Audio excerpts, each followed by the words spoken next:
খোকা, তুই আজ শীতের সকালে ঘুম থেকে উঠেই কাজ করা শুরু করে দিয়েছিস।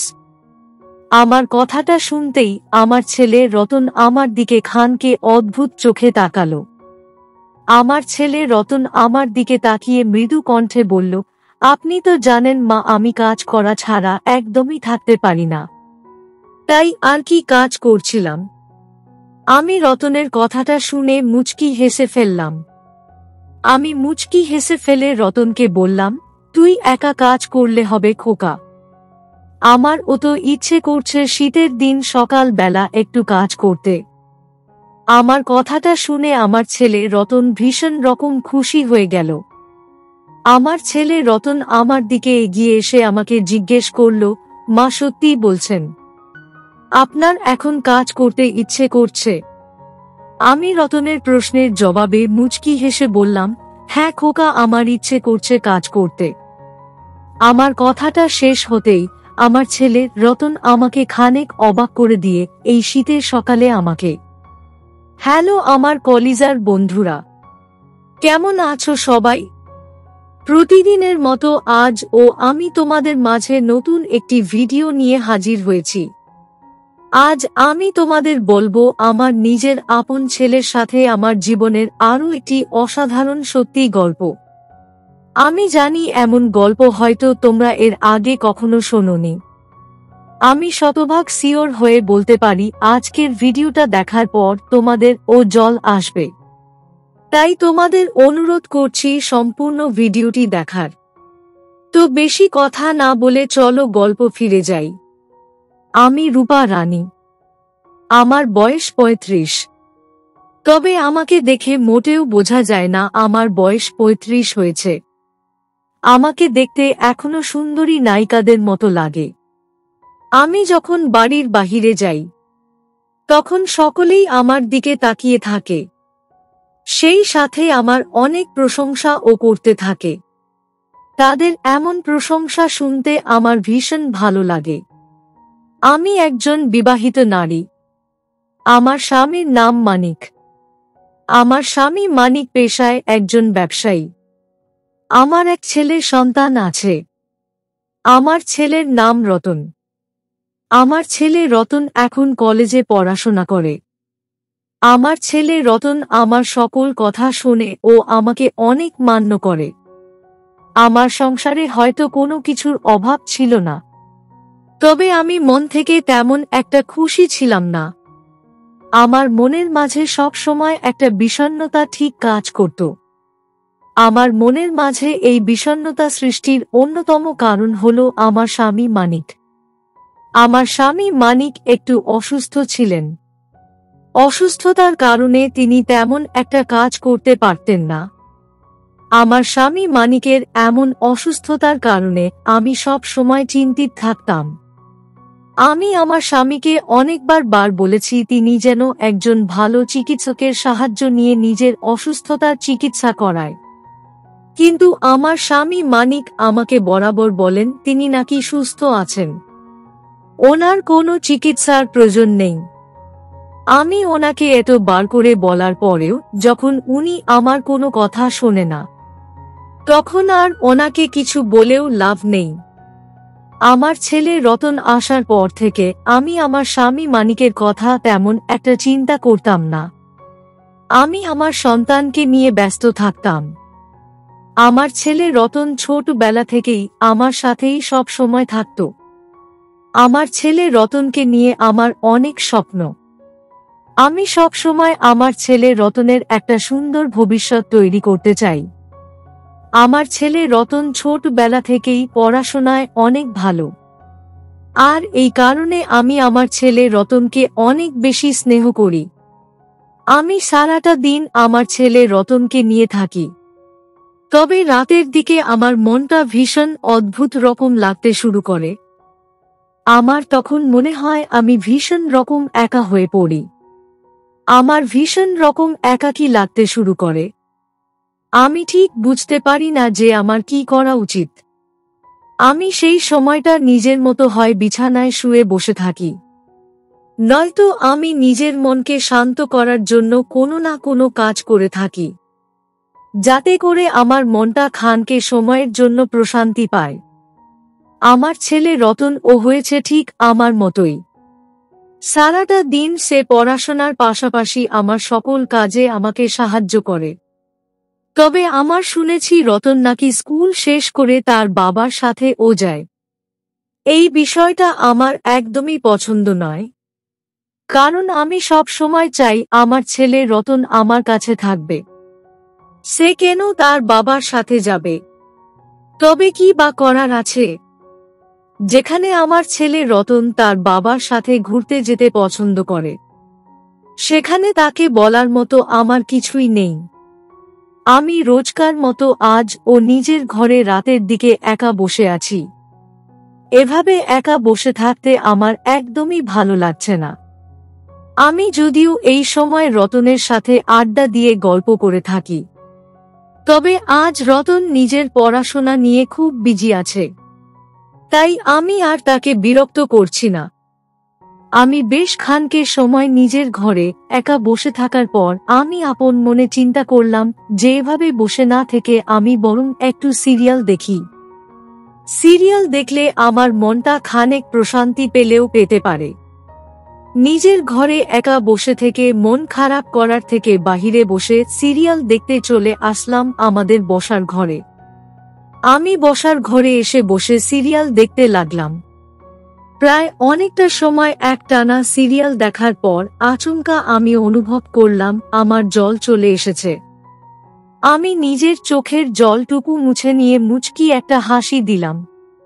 আজ কেন যেন আমি আমার ছেলে রতনের কথা খুব বেশি চিন্তা করছি। রতনের কথা চিন্তা করতেই আমার জল চলে আসছে বারবার। আমার ছেলে রতন অনেক বেশি পরিশ্রমী, আর এই কারণেই হয়তো রতনের কথা ভাবতেই বারবার আমার জল চলে আসছে। আমি আরো মিনিট খানেক সময় রতনের কথা ভাবতেই আমার ছেলে রতন আমার পাশে এসে বসল। আমার ছেলে রতন আমার পাশে এসে বসে আমার মুখে মুচকি হাসি দেখে খানেক কৌতূহলী কণ্ঠে আমাকে জিজ্ঞেস করল, মা, আপনি হঠাৎ করে এমনভাবে হাসছেন কেন? কি ব্যাপার মা, আমাকে বলুন। আমি রতনের কথাটা শুনে আলতো করে রতনের মাথায় হাত বুলিয়ে দিয়ে বললাম, তেমন কিছু না খোকা, এমনিতেই আমি হাসছিলাম। আমার কথাটা শুনে রতন বলল, না মা, কোনো ব্যাপার তো আছে, তা না হলে আপনি এমনভাবে হাসতেন না। আমি আমার ছেলে রতনের কথাটা শুনে বললাম, খোকা, তুই সব সময় একটু বেশি কথা বলিস। এসব কথা ছাড় আর আমাকে বল যে তোর পড়াশোনা শেষ হয়েছে কি? রতন আমার প্রশ্নের জবাবে বলল, হ্যাঁ মা, পড়াশোনা তো শেষ, তাই তো ভাবলাম আপনার সাথে বসে একটু আড্ডা দিয়ে নেই। আমি রতনের কথাটা শুনে মুচকি একটা হাসি দিয়ে বললাম, আচ্ছা ঠিক আছে, আয় আমরা গল্প করি।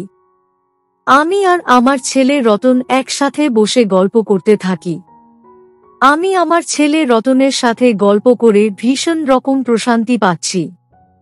রতনের সাথে এমনভাবে গল্প করতে আমার ভীষণ ভালো লাগছে।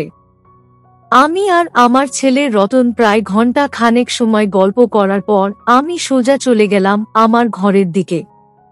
আসলে অনেকটা সময় ধরে গল্প করে আমার খানিক ক্লান্ত লাগছে, তাই আমি খানিক সময় বিশ্রাম করার জন্য নিজের ঘরে চলে আসি। আমি আমার ঘরে এসে বিশ্রাম করার পরে রাতের খাবার খাওয়ার সময় হয়ে আসলো। রাতের খাবার খাওয়ার সময় চলে আসতেই আমি আমার ছেলে রতনকে রাতের খাবার খেয়ে নেয়ার জন্য তাকে ডাকতে চলে আসলাম। আমি আমার ছেলে রতনকে ডাকতে তার ঘরের সামনে আসতেই আমি খানকে চমকে উঠলাম। আমি রতনের ঘরের সামনে এসে দাঁড়াতেই দেখতে পেলাম রতন তার ঘরে বসে কাজ করছে। আমি রতনকে তার ঘরে বসে কাজ করতে দেখে খানকে অবাক হয়ে গিয়ে ভাবতে লাগলাম, আমার ছেলে রতন এখন এই অসময়ে হঠাৎ করে কাজ করছে কেন? তাছাড়া এখন তো কাজ করার সময় নয়। আমার রতনের ঘরের সামনেই দাঁড়িয়ে আছি নিশ্চুপ হয়ে। আমার মুখ থেকে কোনো শব্দ বের হচ্ছে না। আমি নির্বে আমার ছেলে রতনের ঘরের সামনে দাঁড়িয়ে রতনকে কাজ করতে দেখছি। আমি প্রায় মিনিট খানেক সময় নিশ্চুপ হয়ে দাঁড়িয়ে থাকার পর আমার ছেলে রতনকে ডেকে আমি বললাম, খোকা তুই এখন এই অসময়ে কি কাজ করছিস? এইদিকে যে রাতের খাবার খাওয়ার সময় হয়ে গেছে, সেই দিকে তোর কোনো খেয়াল আছে? আমার কণ্ঠস্বর শুনে আমার ছেলে রতন ভীষণ রকম অবাক হয়ে গেল। আমার ছেলে রতন আমার দিকে তাকিয়ে খানিক মলিন কণ্ঠে আমাকে বলল, মা আমি আসলে একটু এমনিতেই কাজ করছিলাম, ভালো লাগছিল না তাই আর কি। আমি রতনের কথাটা শুনে মুচকি হাসি দিয়ে বললাম, সেসব তো ঠিক আছে, কিন্তু খোকা সব সময় কাজ নিয়ে পড়ে থাকলে তো হবে না, নিজের খাবারের দিকে ও খেয়াল রাখতে হবে তো। তুই এখন আমার সাথে আয়, আমরা একসাথে রাতের খাবার খাবো। আমার কথাটা শেষ হতেই রতন আমার সাথেই তার ঘর থেকে বেরিয়ে রাতের খাবার খাওয়ার জন্য খাবার টেবিলের সামনে চলে আসলো। আমার ছেলে রতন আমার সাথে খাবার টেবিলে এসে খাবার টেবিলে বসতেই আমি আর আমার ছেলে রতন একসাথে বসে খাবার খেতে লাগলাম। আমি আপন মনে খাবার খাচ্ছি আর অন্যদিকে আমার ছেলে রতন আমার দিকে বারবার তাকাচ্ছে। আমি রতনের এমন চাহনির মানেটা ঠিক বুঝতে পারলাম না। আমি রতনের দিকে তাকিয়ে তাকে জিজ্ঞেস করলাম, খোকা তুই কি আমাকে কিছু বলতে চাইছিস? যদি আমাকে কিছু বলতে চাস তো বলতে পারিস। আমার কথাটা শেষ হতেই রতন আমাকে জিজ্ঞেস করল, মা আমি আসলে জানতে চাই আপনি আজ আমাকে কাজ করতে দেখে কথা শোনালেন না যে? এই বিষয়টা নিয়ে কেন যেন আমার ভীষণ রকম চিন্তা হচ্ছে।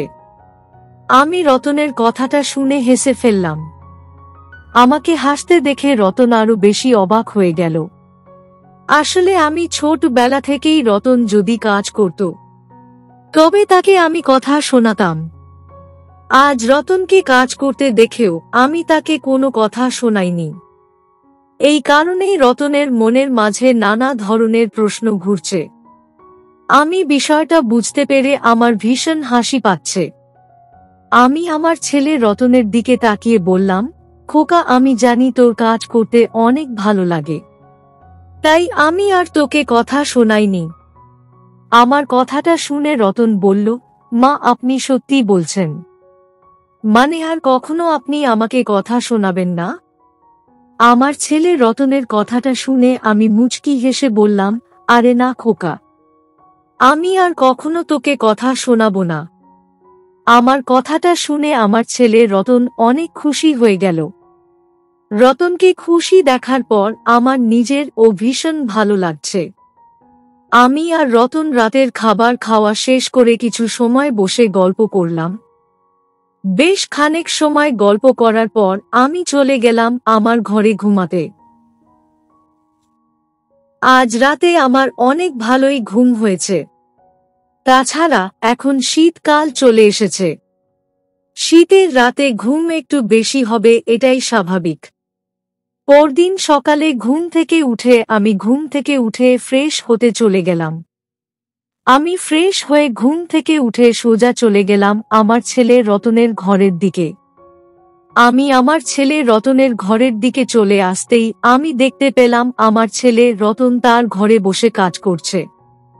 রতনকে তার ঘরে কাজ করতে দেখে আমি রতনের দিকে এগিয়ে আসলাম আর রতনকে জিজ্ঞেস করলাম, খোকা তুই আজ শীতের সকালে ঘুম থেকে উঠেই কাজ করা শুরু করে দিয়েছিস? আমার কথাটা শুনতেই আমার ছেলে রতন আমার দিকে খানকে অদ্ভুত চোখে তাকালো। আমার ছেলে রতন আমার দিকে তাকিয়ে মৃদু কণ্ঠে বলল, আপনি তো জানেন মা আমি কাজ করা ছাড়া একদমই থাকতে পারি না, তাই আর কি কাজ করছিলাম। আমি রতনের কথাটা শুনে মুচকি হেসে ফেললাম। আমি মুচকি হেসে ফেলে রতনকে বললাম, তুই একা কাজ করলে হবে খোকা, আমারও তো ইচ্ছে করছে শীতের দিন সকাল বেলা একটু কাজ করতে। আমার কথাটা শুনে আমার ছেলে রতন ভীষণ রকম খুশি হয়ে গেল। আমার ছেলে রতন আমার দিকে এগিয়ে এসে আমাকে জিজ্ঞেস করল, মা সত্যি বলছেন আপনার এখন কাজ করতে ইচ্ছে করছে?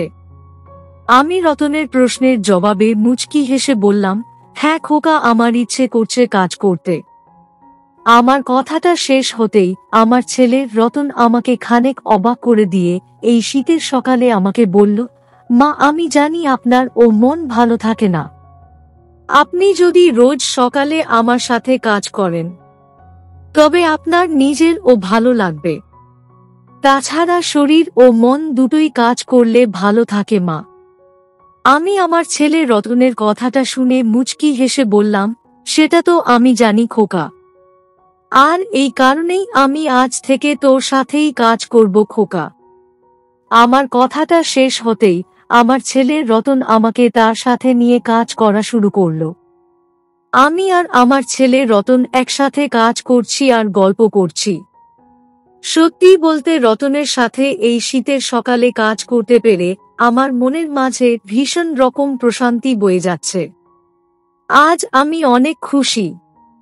আমি আর আমার ছেলে রতন একসাথে বসে অনেক সময় ধরে কাজ করলাম। প্রায় ঘন্টা খানেক সময় কাজ করে আমি আর রতন ফ্রেশ হতে চলে গেলাম। সত্যি রতনের মতো একটা সন্তান পেয়ে আমি অনেক খুশি। তো বন্ধুরা, এই ছিল আমার নিজের আপন ছেলের সাথে আমার জীবনের একটি সত্যি ঘটনা। তোমাদের কেমন লাগলো আজকের গল্পটা?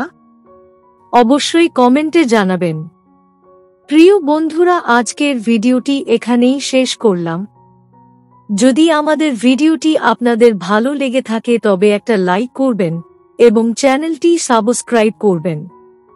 আজকের জন্য আপনাদের কাছে বিদায় নিচ্ছি।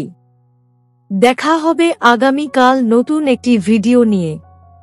সে পর্যন্ত সবাই ভালো থাকবেন। ধন্যবাদ।